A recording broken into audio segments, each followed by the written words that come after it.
This podcast discusses content that may be triggering to some listeners. Check the description below for content warnings. And now, a limerick. There once was a podcast so cheery, with topics both heavy and dreary. Job loss and despair will give you a scare. Content warnings, proceed, but be leery.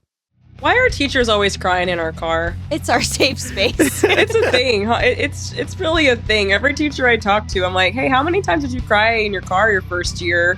And Many. Yep. Many times.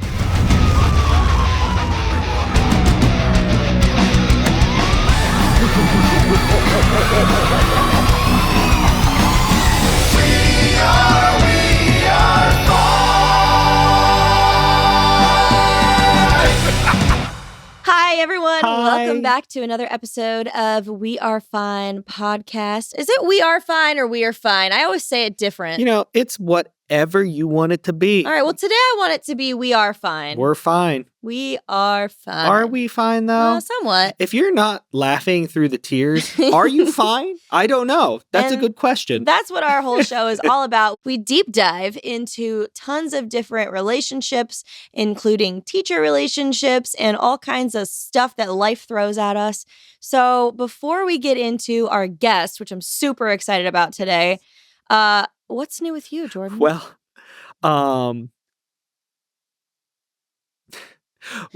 you good? Yeah. Are you fine? I don't know. My brain just keeps shutting off today. It's been a week. It has been a week. It's been a crazy week for us.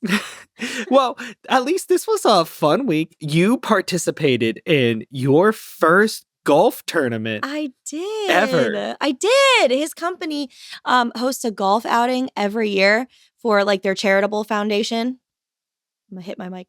For their charitable foundation. Mike, why are you beating the mic? I didn't mean He's to. just standing there, just taking in the sorry. airwaves, and you're just bashing him in. But yeah, so I got to compete is a loose term here. I got to play. There were definitely people competing. Yeah, we not were us. not one of them. We were not one of them. No, we were just playing for funsies. And I thought I was okay. Like, I have been practicing my golf swing for a while. I am by no means a golfer. I'm sorry. But your one coworker just blew us all out of the water. Which one? Jackie. She was just crushing it left and right. Oh, yeah. She did really well. I like that you were like, I thought I was decent. Lauren, I watched you hit a golf ball backwards. Stop. No, I did not. Backwards at the driving range. I didn't know that was possible until that day. I made it possible. But no, I had a lot of fun, That's though. a skill right there. That's it is. you should like golf trick shots. It is. Listen, it's like a curveball, but for golf. It's a backspin. A backspin. Anyway, I think my favorite part was driving the golf cart up and down those massive hills. I thought we were going to die. Mm-hmm. I thought we were going to tip the cart. And at one point, actually, so one of his coworkers, so we had a team of 4 people, so we had 2 golf carts. And one of his coworkers was driving down the fairway and going to pick up her ball. Because when you play in a tournament like this, it's not really a tournament, but it's it's called Scramble.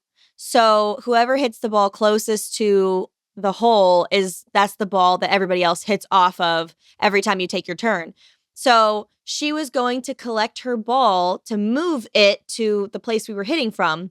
And so the other person's driving the golf cart. And I look over and I just see her reach for the ball, reach a little too far, and go tumbling out of the golf cart and onto the ground and just bust out laughing. But the golf cart was also still in motion. It was definitely still in motion. Not speeding or anything, but enough that she had to do a little duck and roll. Yes. But she was totally okay. Yes. And she thought it was funny. And everybody who cause she works with you and all of your coworkers were teasing her about it the rest of the day. And she was totally playing along with the jokes. How about she came in after that? She had a massive bruise. No, she did not. She did. My gosh. It was Is she okay? all down her thigh and everything. Yeah. Is she okay? Yeah, she was fine. It just hurt the next day. Oh, jeez. It didn't look like she fell that hard, but no.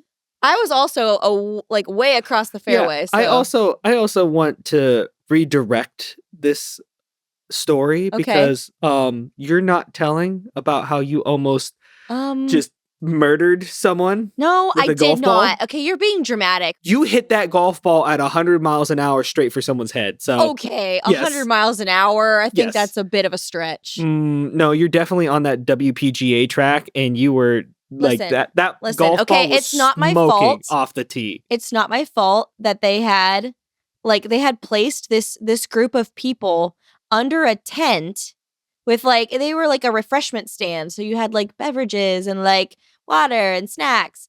And they placed them under this tent right in between two of the courses. And fairways, the words whatever, fairways. I'm not a golfer. And so one of the fairways you hit from the left side and the other fairway you hit from the right side. So the one where you hit from the right side, they tilted the back of the tent so it would like shield them from incoming golf balls. And I have this thing where when I go to drive the ball, for whatever reason, if I don't stand crooked AF, I'm going to launch that ball clear to the right. I could be standing straight on and it's going that way. I don't understand why, but I launched the ball and it hit the little golf cart truck that was right behind the tent. And I immediately was like, I'm sorry. But what's even funnier about this is we stopped there right before that tee and we're talking to them and you asked. I said, who put you here? Because I don't think this is a great place to be. Yeah, you targeted them. Don't act like you weren't out there for blood. I absolutely was not. You were totally out there for blood. You're so mean. No, I wasn't. I was just trying to hit the ball. I can't aim it. I don't know where it's going to go. You think I have control over that thing? No, I'm the queen of the backspin. I don't know what you're talking about. I don't know what you're talking about. Anywho, so it was a really fun time doing some golfing. I definitely am not going to be going pro anytime soon. Next year, though. Yeah, check in with me next year after I get some more practice in. But I think I'm like almost there, but like not quite. Yeah. I hope you can sense my sarcasm if you're not watching this on I give YouTube. you 4 years. 4 years. Until I go pro? Till you're Tiger Woods level. Oh, yeah, okay. Definitely. Who is a female golfer? Oh, God. I don't. You can't name one. I don't like the implications of this. Oh, God, you put me in the hot seat. Oh, I'm melting. Okay, to be fair, I also don't know a female golfer. So right after this, I'm going to look up the top female golfers in the world because I don't know them and I want to know them. I like playing golf. That's about the extent of my golf knowledge. I think I only know 2 golfers, actually. One of them's a drink that I know. A drink? Yeah. Oh, is it Arnold Palmer? Yeah. He was a golfer? Yes, he was a very famous golfer. I just thought it was a guy that liked tea and lemonade. No. No, I did not know that. Yeah. But anyway, I know Tiger. Okay, so I guess I know 3 then. I know Tiger Woods. Yes. I know Arnold Palmer. And then I know Phil Happy Mickelson. Gilmore. No. Shooter McGavin. Caddyshack. No. Anywho, but let's get into today's guest because I'm so pumped. You guys are in for a treat. We have Lauren Chela on the show today, and you guys have to know who she is. She is Gen Z history herself. She's a teacher and content creator who has racked up the numbers, teaching history in a way that kids can understand and makes it super entertaining. So when we come back from this little break, we are going to have the queen herself, Lauren Chela. We'll be right back. All right, guys, we are back with our very first guest ever on the We're Fine podcast. I'm so excited that it's another Lauren. Oh, yay, Lauren squared. I know. So, actually, when I told Jordan who was coming on the show, he made a really funny joke. So I'm going to let him have his time. You're going to make me. Okay, so yes. Lauren, you are aware of the movie School of Rock, right? With Jack Black. Absolutely, yes. Absolutely. Okay, so I made the dumbest dad joke when she told me you were coming on because your last name is Chela, right? Correct. I'm saying that correct. So I was like, oh, Lauren Chella. You mean Lauren Cello? Like, yes. In the movie. Cello. You gotta get the pitch in your voice. I am sorry. Try again. Try upper, again. Higher? Cello. Cello. I will take it. Yes. Oh, yay. Anyway, you want to tell our listeners a little bit about yourself and the type of content that you make? Yes. Hi, everybody. I feel so special that I'm the first guest ever. So amazing. I'm glad that you could have me on. I am a history teacher. I used to teach high school, and this is my first year teaching middle school, but I'm still a history teacher. And I'm best known as like the Gen Z history teacher because I think they're funny. I make funny, I think they're hilarious. We agree with that. History lesson videos and kind of just like millennial nostalgia videos. Most of them are just kind of jokes like about different generational humor and like trying to understand our students and just it's something that has really connected, and I've been so excited to meet all of these people on this journey. So I am here just to chat with Lauren and Jordan, and I'm so excited. Well, I remember like because Lauren and I just met like this past summer at VidCon, and before I had met you in person, I watched like binged all your Gen Z history videos because I'm a history nerd, and I just think they're hilarious, and just you so fluently use all the Gen Z slang. And I mean, is it even Gen Z anymore? Is it still Gen Z? I don't know, Lauren. Might have to be like doing a rebrand because these new kids, like in like the later elementary, middle school age, like they're starting to be Gen Alpha or right on like the border. So we're at the point where I don't even know if Gen Z knows what all of the new words are anymore. Like we're like 2 generations above now. So I'm just going to keep going and see. I'm in the trenches now in middle school, so I should be like the first to know if anything new comes up. So I'll keep everybody, all the millennials posted. Yeah, we need your help with that. We're going to need that. So we could stay cool because, oh man, getting into the 30s kind of hurts. We have like in 5th grade, we make a joke all the time that like our 5th graders are the last to know with like slang that's popular. So we'll always be like 2-3 years behind in terms of, you know, the slang they use. So like what was cool 3 years ago is what they're saying now, you know, with the occasional like skibbity riz thrown in there. But like, it's not like we're so off track in terms of slang. So yeah, we need your help. That's true. I mean, by the time that we know about it, it's probably over. So I don't know. Maybe there's no hope. There's no hope for the rest of us. We're all stuck in the past forever. Oh gosh, that's so dark. I don't mean to make it dark, man, but sometimes I can say, so you did say skibbity riz. I think one of the ones that even hurt me was I do a lot of work with my CEO filming and stuff for him for marketing purposes. And he's pushing 70. And he came to me the one day. He's like, hey, my granddaughter used this term, skibbity doodah. What does it mean? And I was like, oh. Not the skibbity doodah. Oh, it's just skibbity, and let's just stop it right there. It's funny enough because so in between our classes that we like switch half day between my co-teacher's, you know, room and mine. And we had a few extra minutes the other day. So I was like, sometimes during recess when they're like playing in the room, I'll do like my Duolingo lessons, and they were like, oh, teach us Spanish. I'm like, okay. So I was like, what kind of words do you guys want to learn? And they were, you know, throwing out random ones. Like one kid was like carrot, pumpkin. And then, you know, I had one kid that was like, what the sigma? Teach me how to say that. Or like the one kid actually did ask how to say skibbity riz. And I was like, no. I was like, I'm not translating that. I was going to say, we're going to put Lauren's Gen Z knowledge to the test. What is skibbity riz in Spanish? Oh my goodness. I don't even think it has a definition in English. I don't think the linguists and the historians and the 5th graders and 6th graders have settled, because I've heard skibbity be positive and I've heard it be negative. I think it's just a filler word. Yeah, so at this point, I don't think it is positive or negative. I've only ever heard it referred to as like a skibbity toilet. Like, have we heard that somewhere on the internet? Yeah. Is that a thing? That's a thing. Mainstream. I think he has a major motion picture. He has toys. Yeah. I think it's a costume at Spirit Halloween.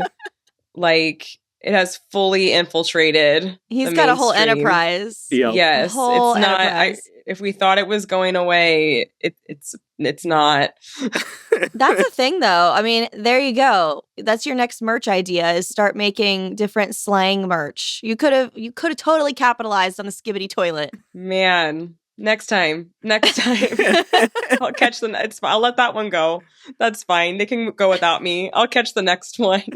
So something I always like to hear about, just whenever I like talk to people about like the holidays coming up, are there holiday traditions? So like, do you have any cool holiday traditions that you might do at like school, or even like ones that you might have with your family? Just anything that you guys do that is special to you? Yeah. So around the holiday time, like October, November is when, it kicks off at the schools that I teach at. The demographics are mostly like Mexican, Hispanic students. So we'll have like usually like the whole school will put together like an ofrenda or something for like Dia de los Muertos or Hispanic Heritage Month. And then kind of rolling into December. Since I teach history, one of the things that I've done in the past on the last day of school is I'll read like a picture book about the World War I truce, where we played soccer with the German troops in the middle of no man's land. And it's something that we like learned about briefly, but like didn't really have time to get into the whole story. And even though it's like a picture book, like the older teenage kids still, are quiet and listen. And it's just something that kind of ends the holiday time on a nice note before we go off to winter break.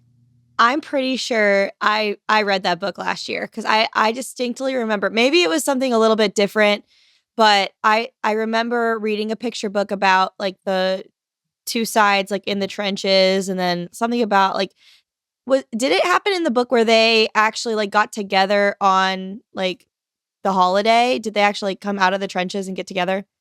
Yeah, so it was more actually like the soccer thing it wasn't like just a humongous soccer game. It was like they played soccer, but they also just kind of talked, like exchanged things, sang songs, but it really was only just for that one day. But that's so crazy. Yeah. It is just like a moment in time, and hopefully kind of more things can bring us together than divide us. So it's just like a nice message for the holiday season, I think. No, I completely agree. And I honestly, that's like just goes to show the power that even picture books have in sending those kinds of messages. And I mean, being an elementary school teacher, picture books are my life. I collect tons of them. I have them all in my classroom. And this year I'm actually kind of sad because we got a new literacy curriculum, so we don't really get to use our actual picture books. We have to use the text that's in the textbook the kids have. So that kind of is a bummer, but I try to like sneak them in here and there when I have time. But those are always the best ones, is when it's when you have a almost like a historical fiction text, or even really just a narrative that the kids are reading about a real life topic that actually happened. And they're like, wait, you mean they stopped fighting for a whole day? Like, because I remember their reaction to that book, and it's always, really interesting to see how the kids react to that. So that's really, really cool. Yeah. So, no, speaking of like moments in history and that, I know Lauren and I, we have our favorite, we're kind of like history nerds. So we have like our favorite eras of like history. Like we love like deep diving in and everything. I know Lauren is a big fan of like the revolution, like revolutionary history and everything. I am a big like World War I and World War II nerd. So I love studying that stuff. So what are your like favorite eras and like moments in history that just are really interesting to you, or like you love to like deep dive into? I really love modern world history, so I like teaching like the democratic revolutions of like the late 1700s, the Haitian Revolution, French Revolution, that's cool. American Revolution, because it was just all, they were all just kind of going there for a while. So it was the trend of the century. The Enlightenment is like where we pick up on that unit, and like it's not the most exciting to teach, but we're laying the foundation. I'm like, hey guys, like this is gonna matter. Like these ideas are gonna come back. Okay, there's not a lot of action right now, but we're getting there. So I love teaching that unit, and I also really like teaching obviously World War I and World War II and the Cold War. So I would say like the 20th century. So like the late 1700s and the 20th century are my favorite to deep dive about and to teach about. That's really cool. I remember I had an awesome history teacher in, I think it was 10th grade. And that was when we did, was that when we did US history? Miss Leskovic. Yes, that was US history. That was up until we stopped at like the 90s for at least my grade. Yeah. So I remember learning about all of that, but she would add in a lot of like music into the class and how like the time period and how like the different events going on in the world impacted music during that time. So we studied a lot of like Creedence Clearwater Revival, like and the counterculture movement and everything. Yeah, no, I remember I thought that was always so cool how she incorporated that. No, I think that's one of my favorite things is look at history through the lens through art and everything and how it impacts and just changes our like perception of the world. One of my favorite studies was they went back in times, and it's almost weird because art will kind of flip its perspective a little bit. So like if times are like we're kind of going through a depression era and times and everything, art will be really optimistic because people are really sad and they want something to look forward to. I want to look at something happy. I have no money. And then when things are really good, a lot of our art is very critical because we have the time to kind of like, hey, like let's take a moment and kind of look at things. So. That's always so interesting. Did you have any like teachers in your life that you feel like made a huge impact on you? Like whether that's, you know, positive or even negative. Did you have anyone like that?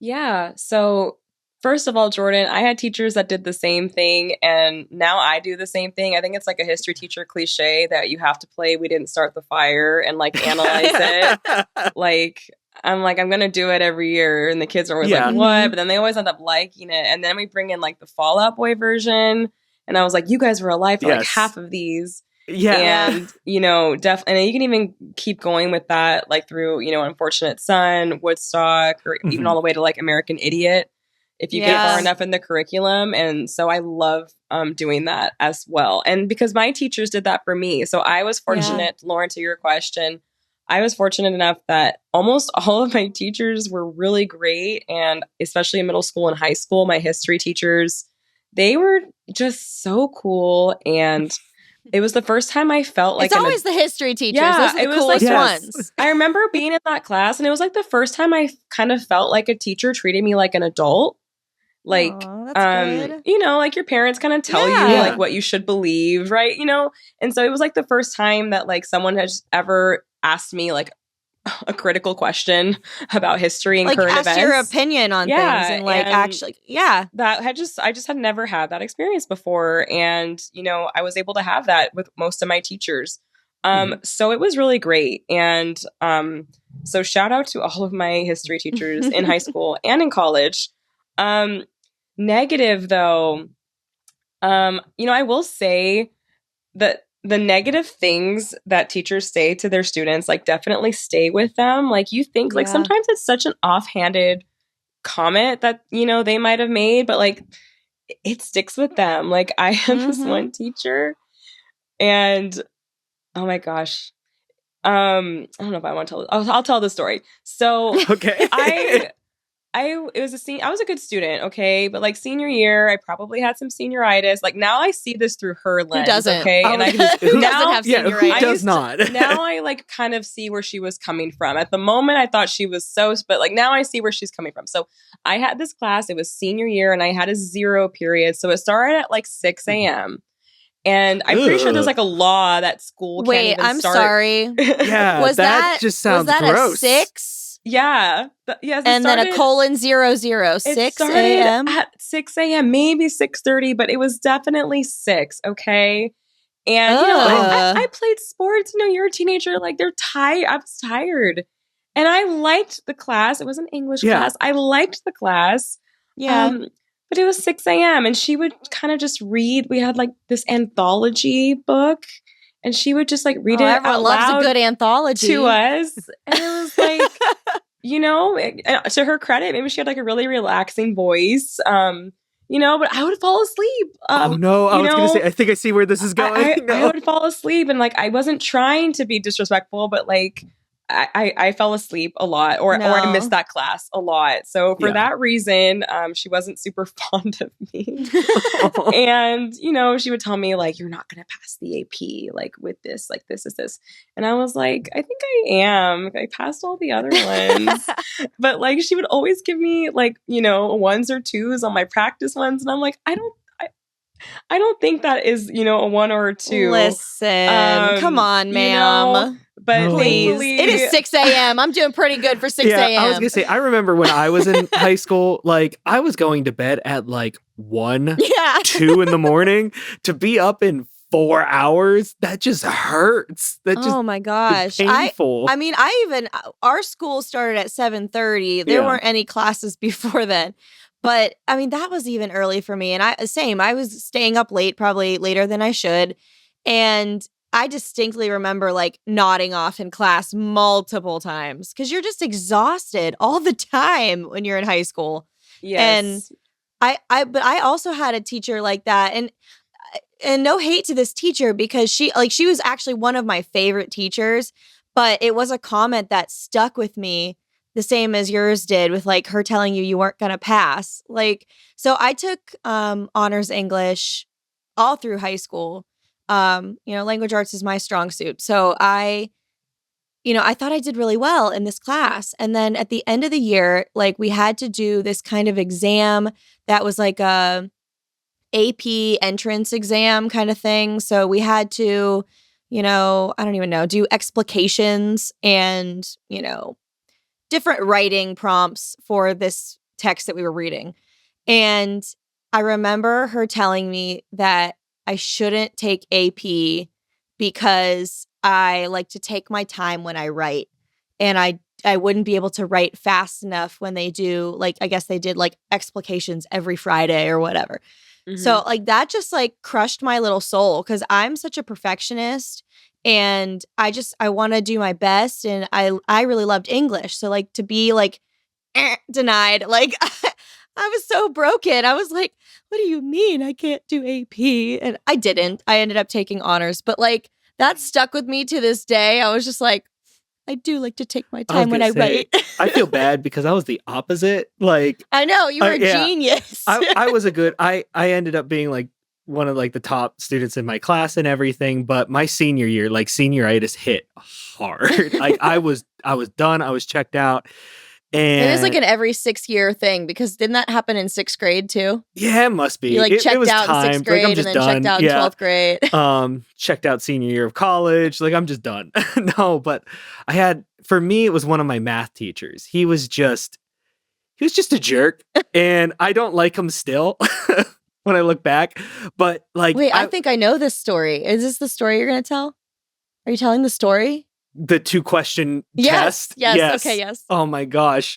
So what ended up happening was he was just like, we butted heads constantly because I took this class pass or fail and I was just not trying. I was just barely doing the work. It was essentially a game with me and my one buddy I was in the class with to like how little work we can do and just get across that, like, I think it was like 70% line you had to get for the pass grade. And wait, you said it was pass fail? Yeah, it was pass fail. Okay. Yeah. So the one day it was like the first test after we did this big lesson about like introducing like limits and everything because I was in like the like advanced mathematics stuff. And he decided it was a good idea to essentially have this 100-point test be 2 questions. Wait, I don't think I remember that detail. It was 100 points. It was a 100-point test because essentially what it was 50 points per question. Yeah, 50 you got a points per 50 question. shot. Okay, I'm not the best at math, Jordan, but if you're looking for a 70, that means you would have to get them both right to pass. But see, that 9 weeks I had been doing well enough. So I was like, I can throw this test away and still get out with my pass grade. You could throw away 100 points. 50 points is what I threw away. Because you did one question and then said, like, forget it to the second one. I did the mathematic to like, it was a limit question. You had to do like the proof for the limit and everything. The limit does not exist. Did you write the limit does not exist? No. See, what I did though was, what was the definition of a limit? And I thought I'd be edgy and I'd quote Fight Club. And I was like, the first rule of limits is we do not talk about limits. The second rule of limits is we do not talk about limits. And I thought it was hilarious. And you know what? To his credit, I was probably not the first, like, just wannabe rebel student to do that. And he was probably so tired of it by the end of the day. But he ended up, like, he just wrote this massive paragraph on my test, essentially like, you should be embarrassed of yourself. This is ridiculous. Like, you need to try harder. If you would put like this much effort into being like doing your homework instead of trying to be creative, like, you'd go so far. And I think he wanted to shame me. And instead, I was just like, yo, check out this note. And just this test passed around the entire class. Mm-hmm. And everybody thought it was funny. And see, his little like lesson ended up blowing up in his face, because then everyone was like, oh, look at Jordan. He's a clown. Wow. My husband, everyone. A plus I think I would have probably not given you credit, but I would probably write like LOL. Same. I think I would have given credit for the joke. Half credit.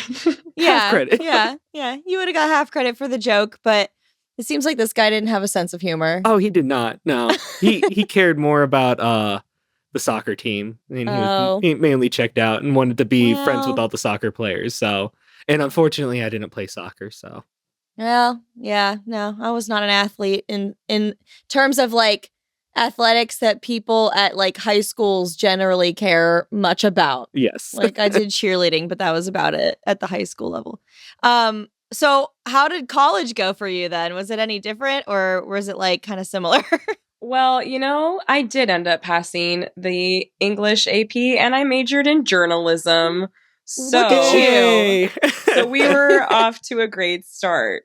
But you know, yeah, I majored in journalism and media studies, and I loved all of my professors, and even had the chance to kind of, after I like blew up on social media a little bit, some of them found me again, and we kind of like reconnected.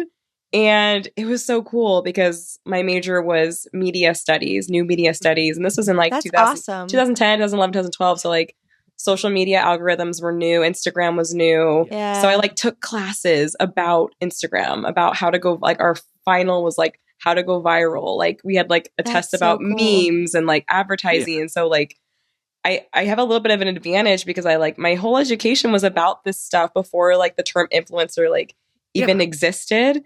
And they just like believed in me so much. And, you know, I ended up. As they should. Yeah, I was the features editor of the newspaper, and it was a great experience. So go Aztecs, San Diego State, JMS department. But yeah, for me, my like dark era was kind of like when I was out of college and I didn't really have teachers anymore, like to encourage me and like tell me what to do. Like I feel like people don't talk about that. Like, because after high school, you know what you're supposed to do, like go to college, and I did that. And then I graduated college, and I didn't have like the structure of like going to class. Like there wasn't like grades anymore. It's just kind of like okay, you're on your own. Yeah. Like, you know, do whatever you want. And I think that is sort of when I floundered. I was like, am I like, you know, talented? Like, am I good on camera? Do I have any writing ability? Like, but like, what do you like? But there wasn't someone like encouraging me or telling me what to do. So, you know, I think I kind of like floundered a little bit and like let that dream, like, you know, I always kind of wanted to be on TV or be like a newscaster or like something, right? And which you would be amazing at. I like just your presence. But seriously, I'm not just like, see, Lauren, I didn't have you. I didn't know you in 2012. And, but at that time, everybody was saying, where have you been all my life? Journalism is dead. Journalism is dead, right? Like, that was, like, the cool thing to, like, say. And I was like, okay, cool. So I had my first, like, writing job out of college. And, when social media came back, like, as into what it is now, I was like, maybe I should try that. And again, like, most people were like, what is that? Like, that's weird. Like, no one was really supportive that I knew that was my age, like, in my family. Like, nobody, I guess they weren't like unsupportive, but they just like, they didn't understand, because I go through the same exact thing. Like, I have questions about like how you got into teaching and stuff, because I always love hearing those stories. Like my own co-teacher started in law and then ended up an elementary school teacher. So I love hearing like the story of like, how did you go from this to that? But before we get there, I totally 100% validate your feelings in that, because I get that same exact feeling. Like when when Instagram and all that became, I was graduating high school and I was not on social media at all. Like, you couldn't find me on a Google map. Like, I was not present on the internet. So when I started, making TikToks and stuff and it actually blew up, I just had to kind of get used to it. I wasn't trained to deal with any of that. And I wasn't like, an expert like you are and, went to college for all of this. But it was a weird way, like a weird thing describing to my family and my friends and my coworkers, like what I was doing. And I agree. Some of them were not supportive and were not like, they didn't understand like what I was really doing. And even I think to this day, like my family kind of gets it now, but even not to the extent that I would think they would. Like they still kind of just, it doesn't compute almost. Like the numbers aren't real. The videos are just silly. Like it kind of feels like that sometimes. So like I just want you to know, I think your content's awesome. You clearly know what you're doing because a lot of people love your content. But I want to hear, how did you get from journalism to history teacher? Yeah. Well, so what happened was, I was working at like a kind of a journalism job, and I was like mostly like writing, like it was like an online travel website. And, I had applied like for some like news like positions and things like that, but I just wasn't really getting anything, honestly. And then I got married and I moved, and I think I was using that as an excuse. I was like, oh, well, like I don't know anyone in this city, so like I'm not going to get a job in that. But I think I was just kind of afraid to try because I had never really like failed at anything before. So I think I was like using that as an excuse, because there's definitely like, I have so many of my friends from college that totally like did make it. And so it would have been possible, but I didn't want to like, I tried acting like it was something like that was impossible, even though it wasn't. But I was like, okay, well, I really love, storytelling, and, journalism was my major, but history was my minor. And so I started, my husband's mom was a principal secretary, and we had just gotten married. I moved cities. So I'd quit my journalism job. I didn't have a job. So she was like, why don't you just sub, for like while you're, just as like a way to make extra money. And I was like, okay. And so I really liked it. And I subbed. I did all different grade levels, and I loved just history. And I realized I had like the ability to explain it in a way that the kids could understand and make it interesting. Because I thought about teaching English for a while, because it's maybe more related to journalism. But it's, I don't know, it's a little bit harder to like make like grammar super exciting. Yeah, listen, grammar's not sexy. It's not fun to teach grammar. You guys don't think semicolons are cool? Like, what about my Oxford comma? Come on. Literature, absolutely. But like, all of the, so I was like, let's just try history. And I ended up, at that point, this was like pre-COVID. There was, in California, around the world, there's a massive teacher shortage. So I was able to get a job before, like on an emergency credential, like even while I hadn't finished my credential program yet. I was like in the middle of it. and I got a job and I just loved it. Like day one, I was like, this is it. Like, I love this. I'm having so much fun. I loved that job so much more than any other journalism job that I had ever had when I was younger. I felt like I was so tired. My body was so tired, but my mind, it was like so energized. And I was like, awesome. I can do this. I was like, I can do it. Like, they say you don't know if you can teach until you do it. Like, you can go to read all the books, but like, you really don't know until like the show starts if you can do it. And I didn't know. I was like, but I see, loved but now it. you get to perform for like all of your students every day. So like, even though you wanted to be on like TV and stuff, you're still performing.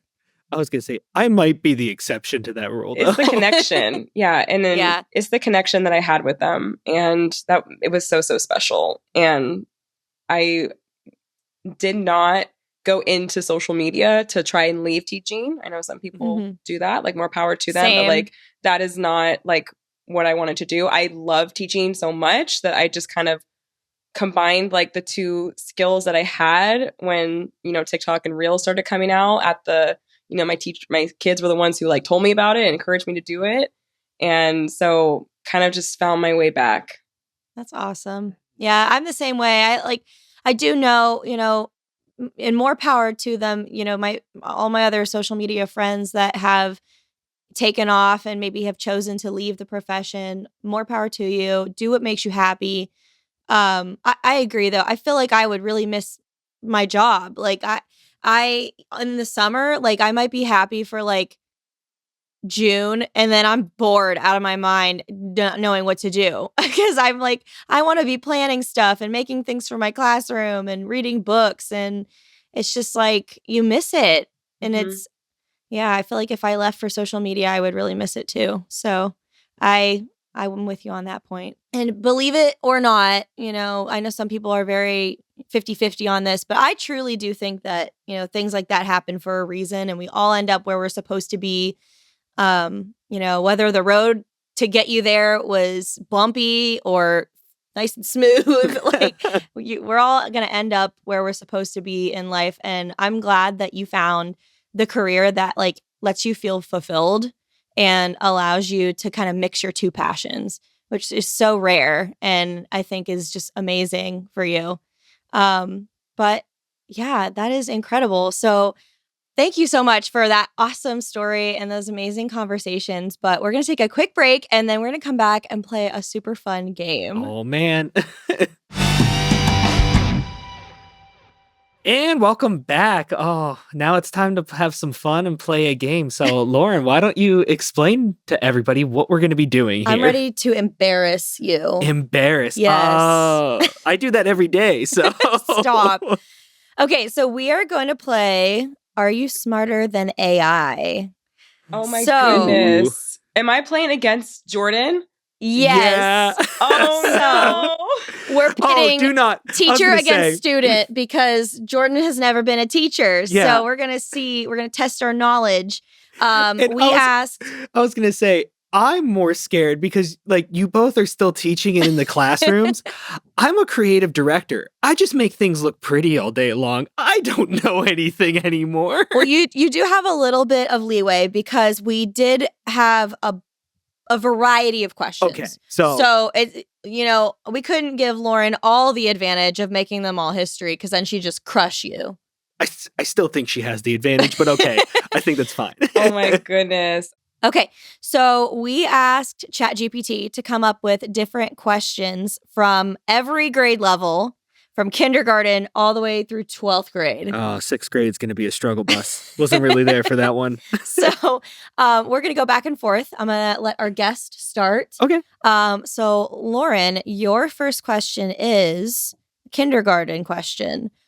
What number comes after 4? Lauren, it's 6. I'm telling you, it's 6. After 4. Well, I do know that 4 plus 4 is 8. But I do think the number that comes after 4, Lauren, is 5. Ding, ding, ding, ding, ding. Oh, that is 1 point to Lauren. I saw you blinking it. You were like Morse coding it over there. I totally saw that. So. You saw nothing. Anyway, moving on. Jordan. Oh, that's me. First grade question. Okay. What color do you get when you mix red and blue? Okay. I'm doing it in my mind. I'm taking my paintbrush with red, taking my paintbrush with blue. I'm gonna swirl them together here. What do I get? Remember primary art class. Oh no. Is it purple? Ding, ding, ding. Yes! Point to Jordan. All right, we've got a tie so far. Ooh, I think this is not fair, but also totally fair because it's a history question. Lauren, second grade. What number president was Abraham Lincoln? Wait, that's like a second grade question? Apparently. 16. Wow. Woo! Wow.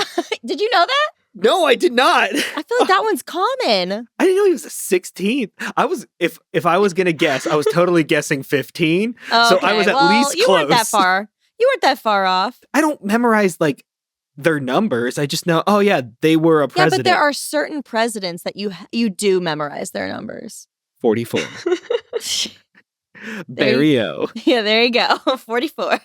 Okay. Jordan. Oh, that okay. Third grade. Oh no. What is a noun? It's a person, place, or thing, right? Wrong. Wait, what? I'm kidding. I'm kidding. I was gonna say, hold on, wait a minute. No, I'm totally kidding. Yeah, you got that right. I was like, wait. Listen, these are the softball questions. Wait until we get to 12th grade, okay? Oh gosh. You just 12th wait. grade, no. Okay. Lauren, fourth grade question. What is the perimeter of a rectangle with sides 4 and 6 units in length? Okay. She's like, where's my pen and paper? 7, 8, 9, 10, 10, 20. Ding, ding, ding. That is correct. Oh, man. Should have made it like a triangle. That would have been so much harder. What's the perimeter of a triangle? Well, that wouldn't have been harder. Yeah, that's one joke. less side. That's easier. One less side. Oh. What's the next question? He's like, I meant to make that a challenging question. Ooh, my grade level, Jordan. Okay. 5th grade. Let's make everyone proud. Can you name the layers of the earth? Ugh. Okay. Good luck. We have the earth. How many are there? Oh, do I get a hint? Can I phone a friend? Lauren. Sure. How many layers of the earth are there? There are 4. There are 4. Okay. So let's there's the crust. Correct. There's the mantle. Correct. Is it the outer core? Yes. And inner core. Woo!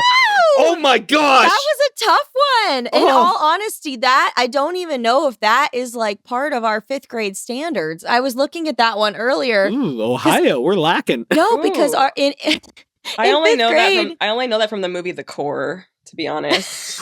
I've never seen that movie. My gosh, that's a like throwback. In Ohio. So in 5th grade, our standards for science and like in terms of like the earth are just it's about the solar system and all celestial bodies in our universe. Mm-hmm. So we learn about like, comets, asteroids, moons, stars, blah, blah, blah. Yeah. We don't go in depth. Like we talk about different planets, atmospheres, numbers of moons and things like that. But we don't go in depth about the layers of the planets.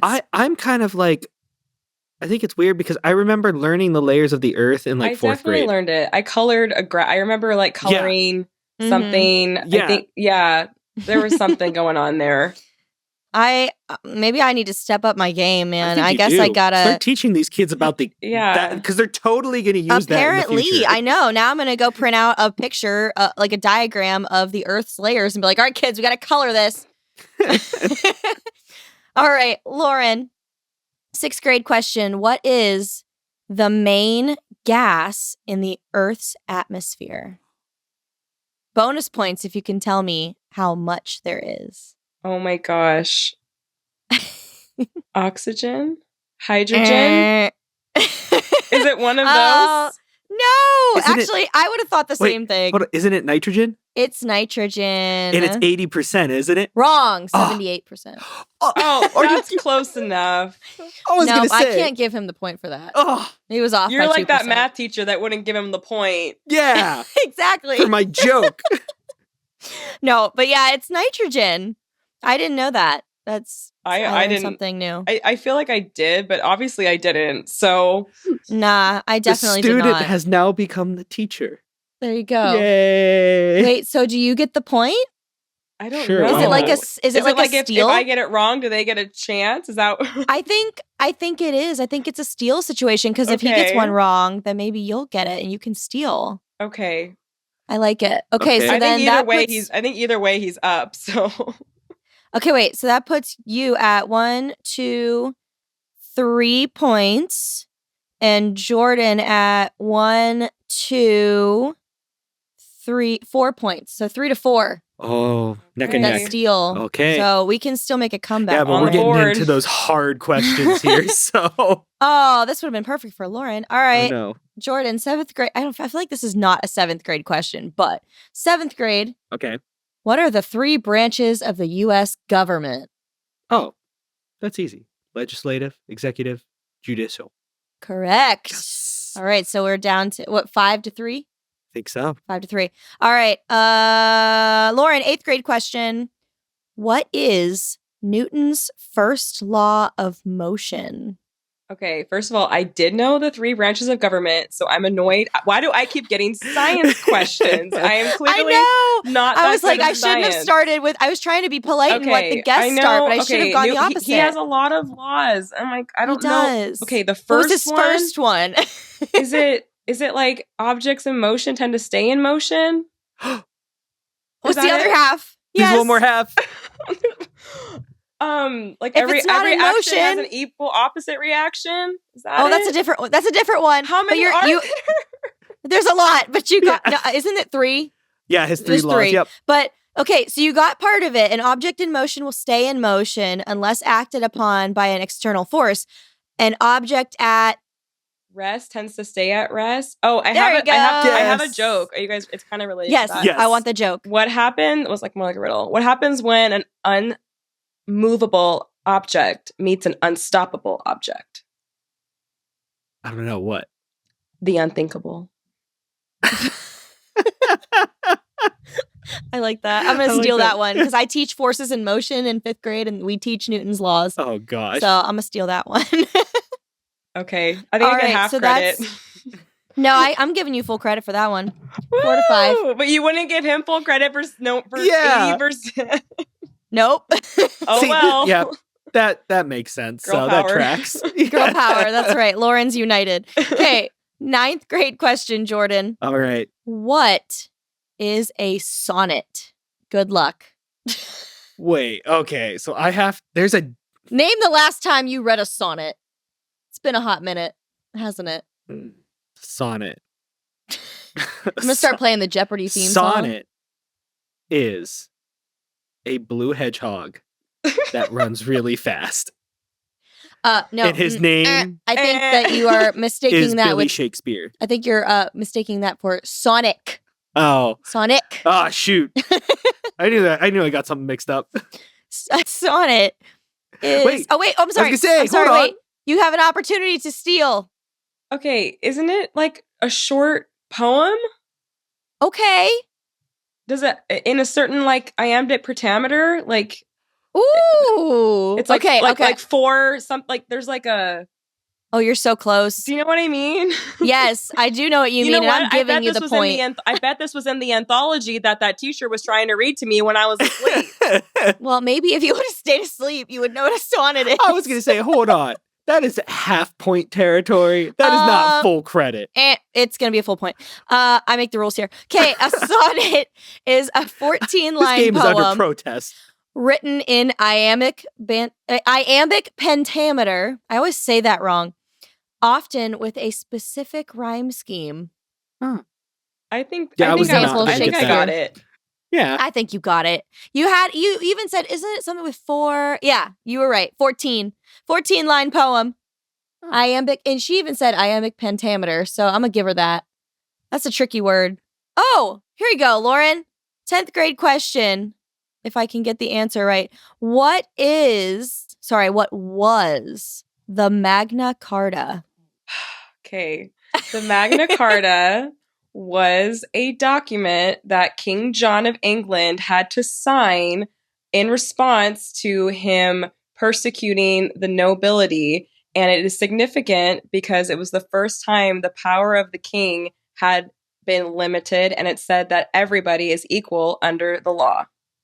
I think that deserves like 5 points. Wait, she's getting bonus credit now? That was an amazing answer. I'm sorry, sir.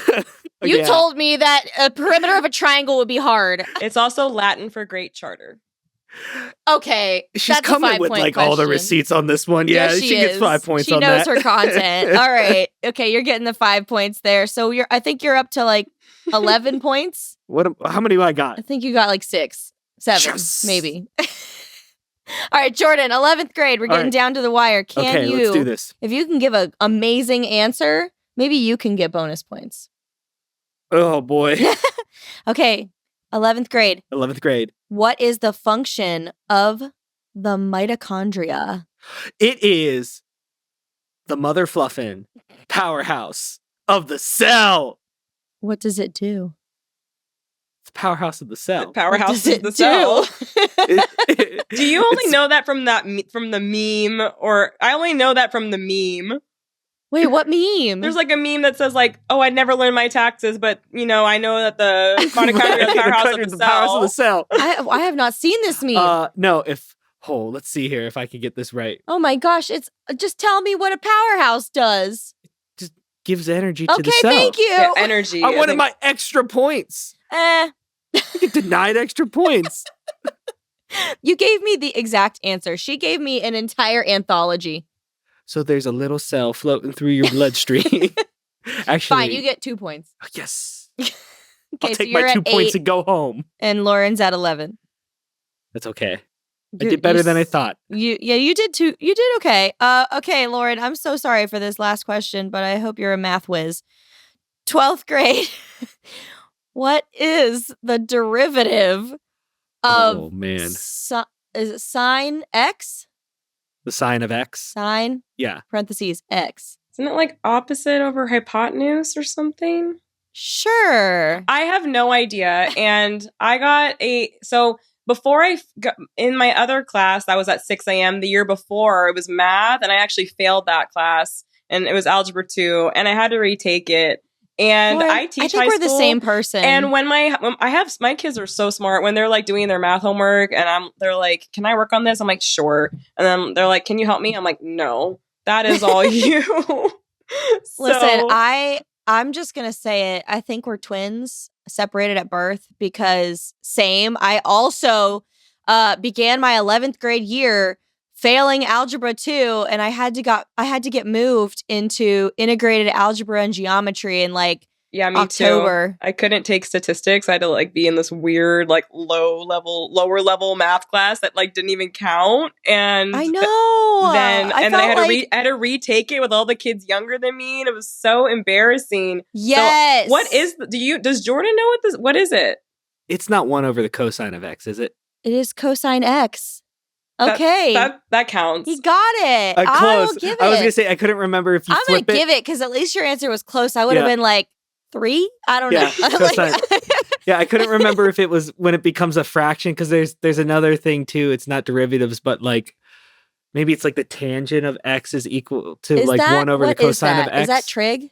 Yeah, it's all trigonometry. Yeah, thanks. It's how you find like lengths and widths of triangles when you have only a certain amount of... But not perimeters. Yeah, not perimeters. A tangent is like a line like coming off of a circle, and that's why they say like you're going off on a tangent when you start talking. Like you're like... That makes sense. You're off the grid, Like you've lost the function. I don't know. No, I had that same experience. I remember failing that class, getting booted over to the other class, and then... But like I wasn't like... I wasn't failing that class because I didn't understand math. I really was just like struggling with that teacher and how she taught. I even stayed after school for like tutoring and stuff. And I had her sit next to me and teach me how to do whatever it was we were doing. And then I would do that exact thing on the test and get it wrong. And I was like, wait a minute. Yeah. Something doesn't compute here. But anyway, so I got moved in that class and I did better. Yeah. I retook it, and the new teacher gave me a B. I think he just kind of felt bad for me. I took So I took the IAG class my 11th grade year, and then I took Algebra 2 my senior year, and I was in a classroom full of a bunch of sophomores. So I felt stupid because I was the oldest, almost one of the oldest ones in the class. It was like me and 2 other people. So I felt like, out of place. And I got an A in that class, but I just needed the extra year of practice. I feel like such a nerd. When I was in college, I took calculus for fun, and I broke the curve. Yeah, cool. So there was no curve in the class. And I felt so bad because like everyone hated me. I went on Rate Your Professor, and I found the easiest possible math class that you could take. So I only had to take one. As a journalism major, I only had to take one. And I was like, what is the easiest class? I don't care what time or place it is. I will sign up for that class. I will wait and sign up for that class. And that was the last math class I ever took. Yeah. For us, like because I went straight into education. So for elementary, I didn't have to take a math class like where I was learning the math. I had to take a math class on how to teach math to children. So it was interesting, but I had this teacher who her voice was so soft, and she would talk like this. And she would say, if you want to show kids how to subtract cookies on a plate, you could actually bring cookies on a plate. And she talked like that the whole class. So I was like nodding off in her class too, because it was so like calming. But I remember we had to learn, it was called base 4. So like how kids learn base 10. It's like, 1, 2, 3, 4, 5, 6, 7, 8, 9, 10 makes a group of 10. 10 of those make 100. That's base 10. We had to learn base 4. And it was supposed to mimic how it feels for children to learn base 10 math. And man, did it mimic that, because it was really confusing. Lauren, so I don't know how you teach all of the subjects, and like you just are so inspiring. You were also like one of the first teachers I ever kind of like found on TikTok too. And just like, I don't know, because I subbed, like I said, and I was doing math on the board, and the kids were like in 4th or 5th grade. They were like yelling at me. They're like, no, make a 10, make a 10. I'm like, what are you talking about? Just like carry over the move, like X out the number. It was like 45 minus 12 or something. And they were like telling me I was doing it wrong. And I was like, oh, okay. I give up. And I just had like a kid go up there and do it. And I was like, I guess just do that, because they changed it. So power to you, because I don't know how to do that. Okay. Well, first of all, you're so sweet. Thank you. But anywho, I just want to let you know you're not alone in that, because I teach 5th grade for a living. And the first ever year that I had to teach 5th grade, I cried in my car on the way to work every day, because I had been teaching 2nd grade and got moved in the middle of the school year to 5th grade. So the math coach would come in my room every day to help teach math, because I had no idea what I was doing. And on the days where she would email me and be like, hey, I'm sorry, my kid is sick. I have to stay home. I won't be in class today. Literal tears on the way to work, because I was like, I have to teach math and I don't know what to do. So you're not alone. I fumbled through it. And now after years of practice, I finally actually know how to do it. But like, yeah. And hopefully, I'm very honest about that. Why are teachers always crying in our car? It's our safe space. It's a thing. It's really a thing. Every teacher I talk to, I'm like, hey, how many times did you cry in your car your first year? And many. Yep. Many, many, many times. And, to all our new teacher friends out there, at least I am, into my 9th year teaching. And there are still days that I cry in my car just because, sometimes you just need a good cry. Other days you need a good disassociation where you just stare off into the sunset and not have any sounds at all. You know what? It's okay to cry in your car, but just make sure you're also driving away at contract time. Yes. Well, anyway, thank you, Lauren, so much for joining us. This was so much fun. I'm so glad we had you on as our first guest. But before you go, do you have any like cool projects or anything that you can share with our viewers? Thank you so much for having me. I love this game, and it's so easy. I feel like I could have like a dinner party and do something like this. So what a great idea. And you guys have, such Who's your family? You guys have such a great connection and chemistry. I feel like we were just hanging out. So I love that. Yes, I actually do. have one project that I did over the summer, and it's coming out very soon, and it is available. I haven't talked about it on social media at all, but it is out. Ooh. So most people know me as a Gen Z history teacher. The number one question I get is like, do you have resources that go along with this? Do you have a curriculum that goes along with this? You know, I'm a homeschool parent, or I would love to use this in my class. So if you go to laurenchella.com, just my name, laurenchella.com, I have resources. There's timelines, translations, activity packs that go with all 20 of my Gen Z history videos. So they're all on YouTube. They're incredible. And you need to check them out. She she just gave us the entire Magna Carta description.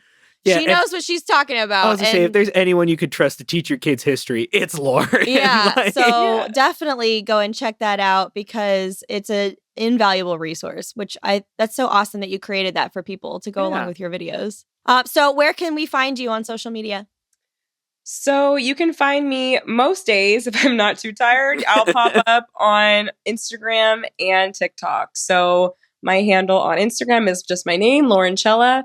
And then on TikTok, that was taken. So it's Lauren Chella 92. I know it's confusing because I'm the Gen Z history teacher, but I'm actually a little bit older than that. I was born in 92. So Lauren Chella 92 is my handle on TikTok.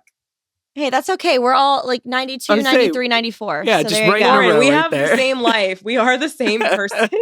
We are. I'm actually kind of jealous of Mrs. Miller for getting to grow up with you because that's really freaking cool. She grew up with Andy? Yes, they went to like middle school together. Oh my gosh, that's so cool. And then have like known each other their whole lives, and now they're both famous TikTok teachers. You're both out in California too, right? Well, we didn't just know each other. Like we were like very close friends, like best friends in middle school and high school, and then went to college, and now we both live in the same city again. And she was the only one I knew who was on TikTok, because she got on there like before anybody. So she was like she's always been like that. She's fearless. And she's ahead of the game for everything. And she was the one who like was the only one who was like in my real life that was like my age, my peer, that knew what I was doing and had advice to give me and encouraged me. And the only reason I even started to gain any traction was because she put me in one of her like, but what do you wear on a whatever day with all of like the famous teachers? And I was like, oh my gosh, like I'm in a video with all of these famous teachers. This is so cool. So we love Mrs. Miller. Yeah, she's a real one. I love her. She was one of my first like TikTok teacher friends that I made also. So, and she is way more famous than me. We were at VidCon. And in our little group, everyone knows the sticker lady. Like I was like, sure, I'll just take the picture. Like 0 people came up to me. This is so sad. Andy was like, you should bring stickers, Lauren, because like so many people are going to come up to you and like know who you are. And I had them. I don't know if you know this, Lauren. I had them in my backpack, like just in case anybody came up to me. But nobody did. And they were, but to her, she was like signing autographs, taking pictures. Like, so she is so famous. And so like, I just feel cool like knowing her and Lauren. She is, I'm like amazing. Secondhand famous. Her sticker videos. You are not. You are famous in your own right. I was gonna say, absolutely. If you're secondhand famous, like I'm tertiarily famous. Like I don't have a social Jordan, media. We know you're good at math. You got the math question. He's got the vocab question. I got it. No, but thank you so much for coming on our show. And thank you for being such a kind human. Like, I really enjoyed meeting you this summer, and I can't wait to see you guys again soon. I know you live on the other side of the country, but I mean, anytime you guys want to come to Ohio, you're got an open spare room upstairs. So amazing. All right, guys, we will see you in just a minute.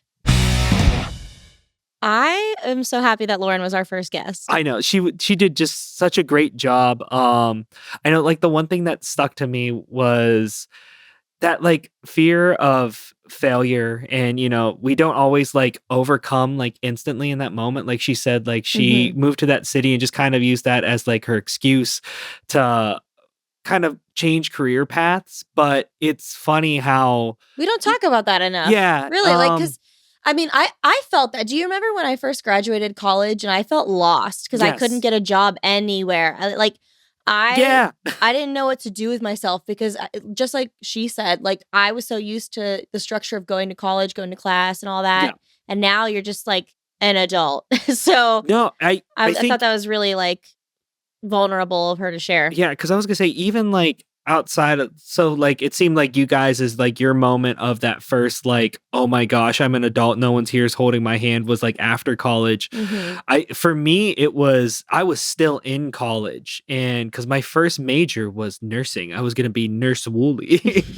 And I remember I changed majors a lot. Yeah, I changed majors a couple times, but that was my first major. And I remember like I hit a wall in one of the classes. I was like, I don't know if I want to do this anymore. And that was like my first, like, I think I'm failing moment. And there really isn't a lot that like, I don't know. I don't know if we were lucky to avoid like failing at younger ages. And then that was like our first big, like, I don't know how to handle like this big fail or that moment. It just feels like so much like a larger magnitude because there's just more riding on it, I guess. But yeah, I really love that she shared those stories about her life. And I just love her spouting off all the Gen Z knowledge and all the history knowledge. Like she's such an amazing history teacher. She is. So anywho, we wanted to share another one of your special bonds that you sent in to us. So Jordan, take it away. This one comes from our listener, Cheyenne. When I was in 6th grade, I was struggling bad with my mental health, and my parents never had time to deal with me as they were first responders. As this teacher and I started to grow a bond, she became like a mom to me. When I was struggling with my self-motivation, she always made sure I did my work, and most importantly, she made sure I always knew she was there for me. One day I was sitting on a beanbag chair and just staring at the clock, and she said it will get better soon, I promise. When I heard that, I started bawling my eyes out because I was so over everything. She proceeded to hug me for 5 minutes and referred me to a counselor. Little did she know she saved my life. Oh my gosh, Cheyenne. Yeah. First of all, thank you for staying around, because sometimes life is super tough and it feels like there's no other option. But I'm just proud of you, and you should be proud of yourself for choosing to stay. I'm sure that you have a massive amount of people that are just in your corner and that are there for you, especially this teacher, because I mean, for her to have literally saved your life is incredible. And that just goes to show, again, the kind of impact that we can have on our students. And just being a safe space for them, because some kids don't have somebody at home to go to and talk about, those really intense emotional moments in life about. And for this teacher to like open her classroom to you and make it known that like, she's there for you, and just whenever you need her, I'm here. Like that is invaluable. And I'm so glad that you had that person in your life, Cheyenne. It's insane to me when you think about it. Just simply opening a door, what that can do for somebody. Just offering a beanbag. Just even telling them the words like, it'll get better. Sometimes you don't realize the impact you have on somebody just by simply being there. It's crazy. I'm so glad you had that person in your life to make such a big difference, because a lot of times there's some kids that don't get that. There's some adults that don't get that moment. And I'm just really happy you had that moment. So yeah, I hope that everything is going amazing for you, Cheyenne, and I wish you all the best, and I wish your teacher all the best, because she sounds like an amazing teacher. So. Yes, she deserves all the praise for that one. Well, thank you so much for submitting your story, Cheyenne. And if you guys have a story that you would like to share with us, please send your stories to we'refine@humancontent.com. We would love to read them on the podcast and kind of talk about them and share your special bonds with a teacher, or maybe you're a teacher that had a special bond with one of your students, or even, maybe you have a parent that's a teacher. Maybe you have a sibling that's a teacher. Like my whole family, nobody is a teacher except me and my brother. So we share special bonds all the time because we go through all the teacher stuff together. So that's kind of fun.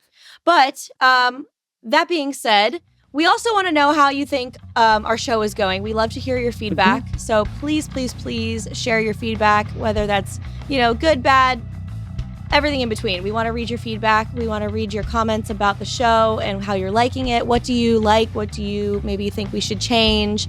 We're open to all the feedback. You know what? What? What game are we going to play? You know what that is? Feedback. Who we're going to talk to next?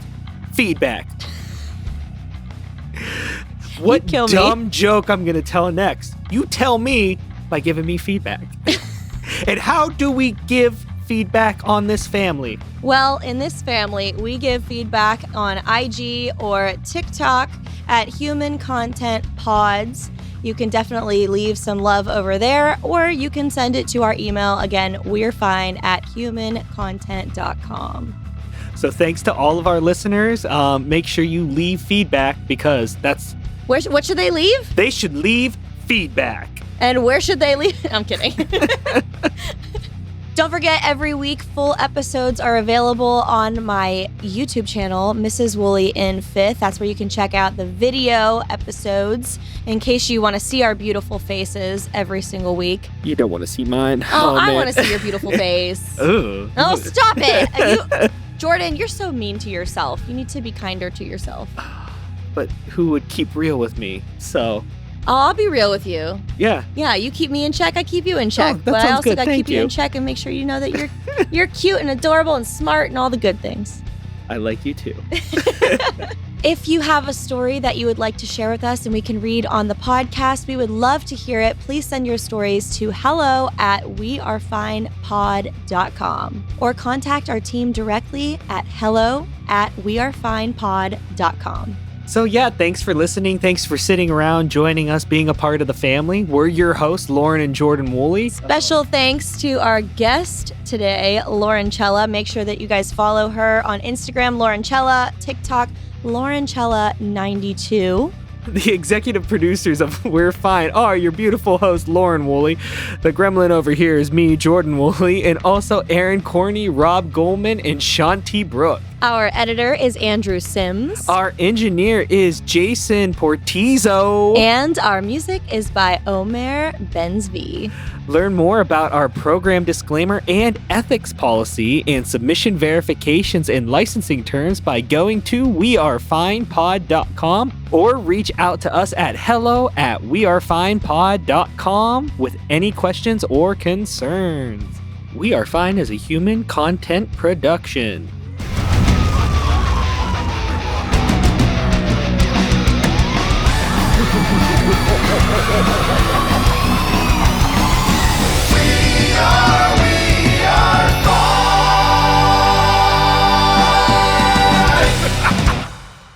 Hey, you. Hey. I love that shirt you're wearing. And you know what would go great with that shirt? What? A nice big virtual hug. And you can get that by hitting some of these buttons down here. Subscribe, like, comment. We'll give you a big old virtual hug. Thank you so much for listening, and we will see you guys next Wednesday. Bye. Bye.